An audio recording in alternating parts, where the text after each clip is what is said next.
Pemirsa, kita akan memasuki kabar nang Panampayan.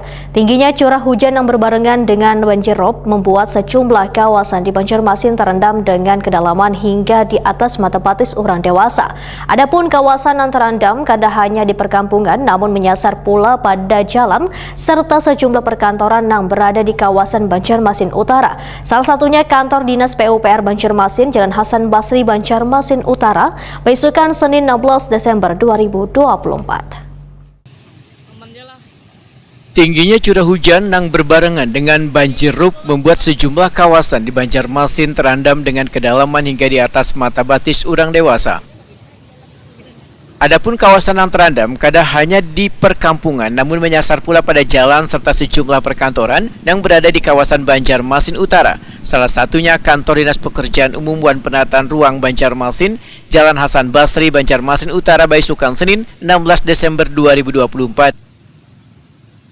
Tim reaksi cepat BPBD Banjarmasin Yosi Wahid-Takuni Prima TV memedahkan hampir di 5 kecamatan wilayah Banjarmasin terdampak banjirop, di antaranya di kawasan Banjarmasin Selatan kayak di wilayah Mantuil, Basirihuan sekitarnya. Kemudian di Kecamatan Banjarmasin Utara yaitu di sepanjang jalan hingga kawasan perkantoran di Jalan Hasan Basri.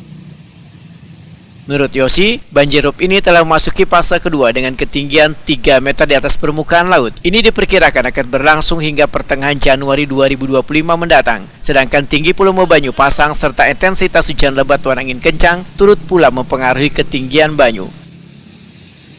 Yosi menghimbau agar warga tetap waspada dengan intensitas banjirop yang terjadi di wilayahnya masing-masing. Oke. Bang, mungkin ini nih akan berlangsung sampai berapa pekan ke depan nih Bang, kalau calap yang kayak ini Bang?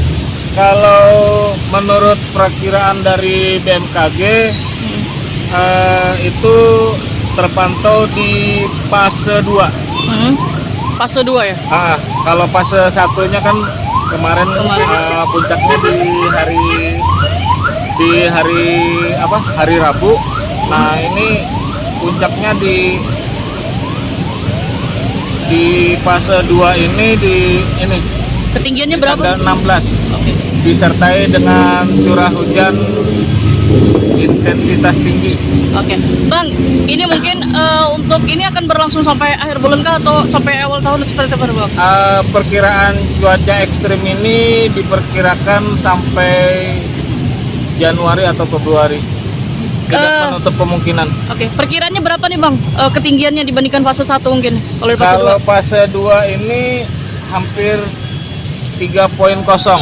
Kalau fase 2 itu kisaran antara 2,8 sampai 2,9 fase pertama. Fase pertamanya. Kalau fase kedua sampai 3.0 ya Bang? Tinggi. Oke. Mulisa, seorang warga, menyatakan calapnya kawasan Jalan Hasan Basri terjadi sejak dini hari sekitar pukul 3.00 WITA. Biasanya berlangsung hingga menjelang tengah hari.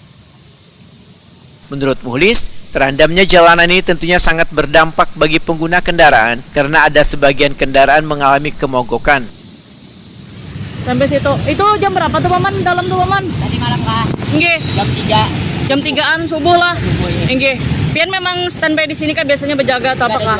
Nggih. Dari Jembatan Barito. Dari Jembatan Barito nggih. Oh, itu sekitar berapa dalamnya Paman menurut Pian? Sekitar 20 cm lah. 20. Berarti di atas mata kaki lah. Mata kaki. Siapa nih menyulitkan bubuhan bubuhan pengendara ini menurut Pian Paman? Ya, kalau dilihat ini kan mempersulit lah untuk jalan lintas. Nggih. Ada yang tukang pegawai, ada yang ya kebanyakan kapasitas. Nggih. Kalau sepetahu Pian, yang calap benar nih sudah berapa harian ini yang pindah dalam benar nih? Sudah lebih setengah bulanan. Setengah bulanan lah. Bilangnya hari hujan, banyu pasang, calap. Kayak malam tadi kayak Paman hujan disertai nih mungkin. Ya itu, kira-kira diperkirakan sampai hari Jumat nih. Nggih. Malam. Oke. Paman, ada harapan nggak gesan pemerintah nih dari masyarakat sendiri nih gesan mengatasi masalah calap atau apa nih mungkin Paman? Ya. Setidaknya mengurangi lah gitu nah. Mengurangi lah. Kayak gimana caranya pemerintah, kalau bisa tuh dibantu lah masyarakat. Iya, tapi kada sampai ada yang kecelakaan atau apa kan mungkin karena apa?